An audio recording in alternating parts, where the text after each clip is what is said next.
What's going on, everybody? It's your boy Michael T. Ragland, your friendly neighborhood FUD fighter. We're going to jump on right now and jump into our topics of the day. We're going to talk a little about Elrond being backed by precious metals like silver and gold.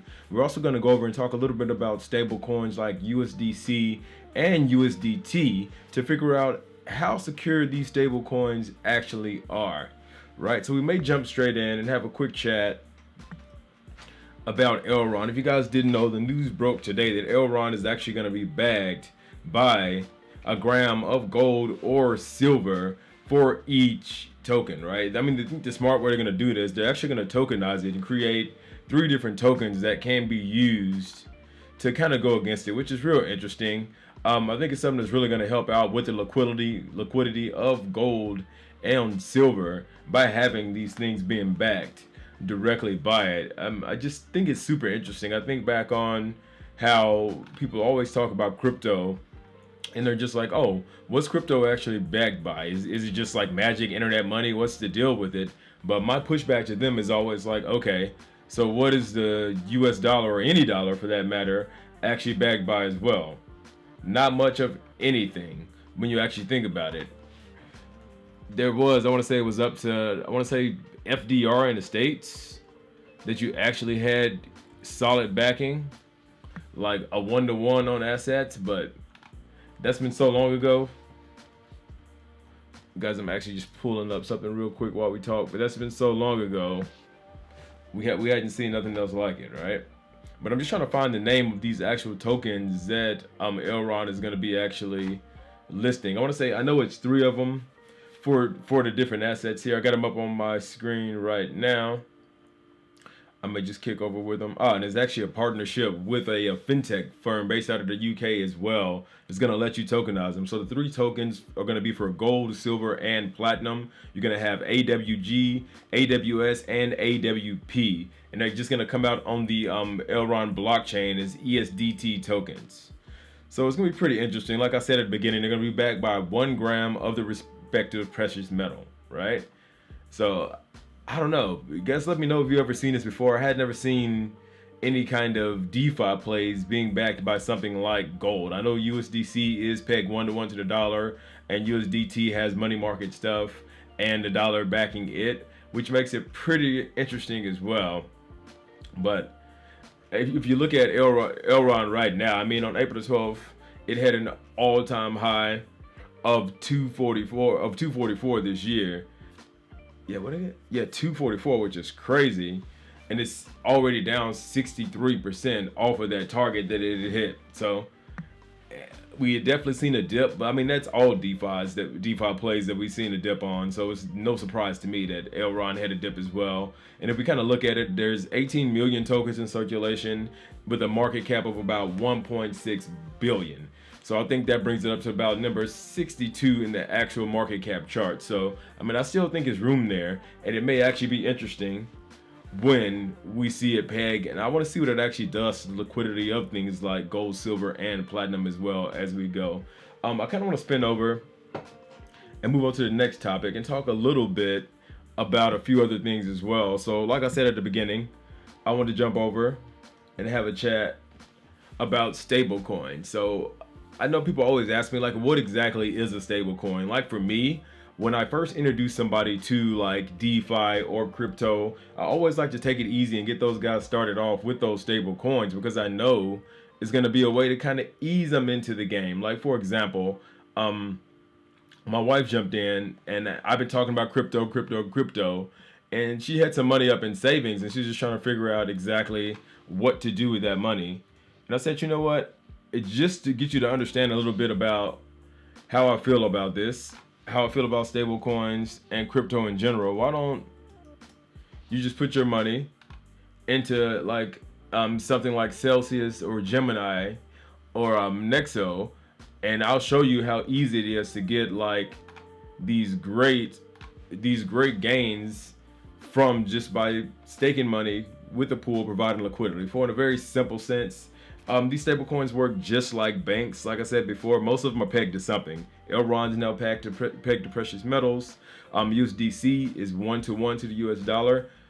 USDT, however, has a percentage of market money funds as well as other assets, and I want to say it's only about 30% pegged to the dollar, if I'm not mistaken, which is very interesting. Which kind of brings me over to the next topic that I was wanting to talk about today. Like, how stable is that? You know what I mean? Like, I think there's another one about Facebook. I don't remember the exact name of the Facebook one right now, but that one is also not 100% pegged to any fiat currency, right? So the way I think about this logically, if we go in and we have all these different stable coins that are pegged to like money market funds and other things that they're collateralizing by, if they're all pegged to the same thing, what happens when that underlying asset crashes, right? Like, I fully get how it works with inflation with the US dollar. I think we all do with just whatever our local currency is. That's very easy to understand what happens when those crash, but it's more interesting when you think about like money market funds and things like that. If I have 10 different stable coins pegged to one money market fund or a basket of money market funds, if those funds start to crash and tank and get a bit volatile, what's that going to do to things like Tether or USDT, for that matter? That's what I think about. So I don't know how stable they actually are. Like, for me, I think everybody has their favorite like stable coin. A lot of people like Binance USDC,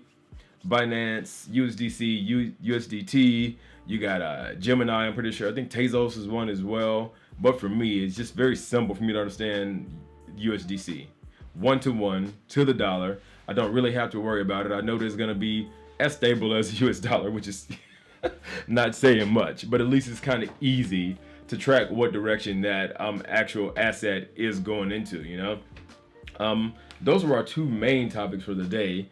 I think while I got you guys on, I may jump in, and I just want to quickly jump over, and I may switch my display here. Let's just zoom in for you guys. Let's jump over to my second display and have an actual look at the charts here. So if you guys remember from yesterday's actual live stream, we seen Bitcoin hit over 35, but it's very interesting. It's one of those things where I think we kind of doing a sideways trading pattern for the past, I don't know, couple of months with BTC. It's not really breaking out, but it's also not really crashing either. We had, I don't know, 2 weeks ago when we kind of bounced off of like 29K and then bounced back up again. So that was actually good to see that we can establish a great support with that baseline of a 29 or 30K, but it just seems like we can't really break above 35, 36 and sustain it long term. And I'll say this almost every day, but as Bitcoin moves, that's what pulls the market up or down in either direction, right? I mean, I wish it would unpair, but that's just not the case right now. Everything is kind of tethered to Bitcoin at the moment. So when I'm doing like some very quick analysis, I jump straight in. I'm just like, all right, cool. Where's Bitcoin at? What's happening? You know, what's been going on in the past 24 hours? So I know if Bitcoin is down, a lot of the other plays in the market will be down as well. One day they're gonna come uncoupled, and I'm glad to see I got a 7-day percentage of 9.58 on ETH on the whole London upgrade, which is pretty interesting as well. Like, I want to do a deep dive on that to fully break down what that means for ETH, but I think that's one of their first steps in ETH 2.0 and actually bringing everything all together.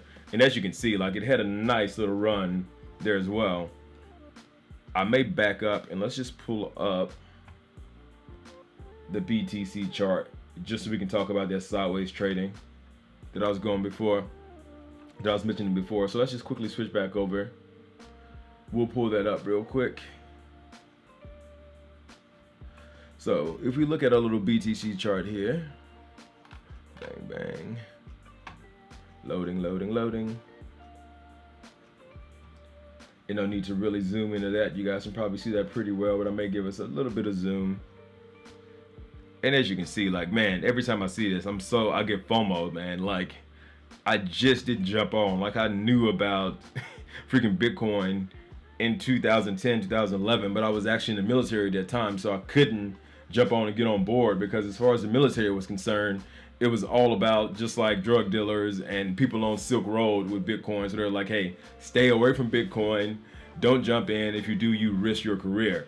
But imagine, like, if all of us think about what we would have had if we would have jumped on way back when with Bitcoin. And then I was kind of sitting there and I was really in the equities market and staying away from crypto, even in 2020. Like I made some good plays in 2020 with, you know, things like Afterpay here in Australia, Shopify, Etsy, Peloton, and some of my EV companies as well. But if I just would have got my butt into Bitcoin, like even last year, man, we'd be sitting pretty right now. But as you can see, man, we went parabolic there last year, and I think that's what really created the excitement for everybody. But we kind of corrected back down to, you know, our 30s and 40s, and we've just been kind of hanging here.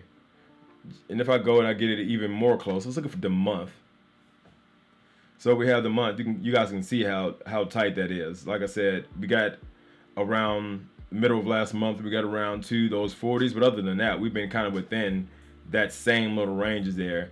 And I think we were just really waiting on like a big catalyst or news to break out and actually see some momentum. But I've said it time and time again, like I can easily see once we kind of break that ceiling of 35, 40 doesn't have a lot of resistance up there. So I can easily see us hitting 45 and shooting back up to the 50s and 60s with Bitcoin, which in turn is going to pull the rest of the crypto market up. We just need to get some more volume. Like if you guys look at these bars at the bottom, it's pretty stagnant as far as volume is concerned. The thing that I'm impressed with though, there's a lot of FUD around Bitcoin like this past couple months, you know, with the environmental safety concerns and the miners and everything moving from China and it being banned and those guys moving to Kazakhstan. Actually, with that being said, I may talk about it in tomorrow's video. I just seen an article pop up that said Kazakhstan is going to actually start taxing miners as of January 2022.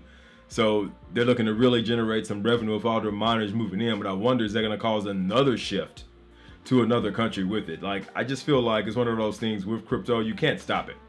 You can only hope to contain it, right?